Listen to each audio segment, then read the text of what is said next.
Straordinario miracolo negli Stati Uniti.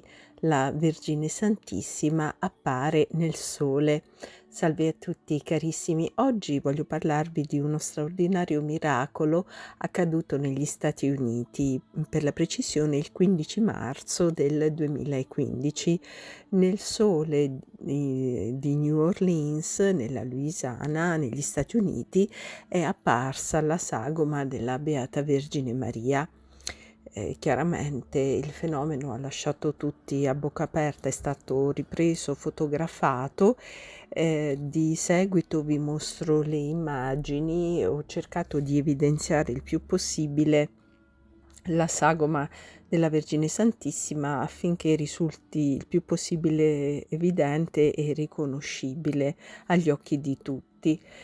Non ho idea di quanto sia durato questo fenomeno, se ci sia stato insomma per tutta la giornata, solo per un breve tempo, non ne ho idea, so solo che c'è stato appunto il 15 marzo del 2015 ed è stato ripreso e fotografato.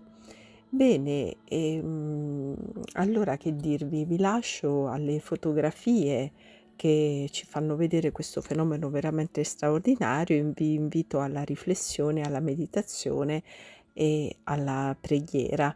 A presto carissimi, santa giornata.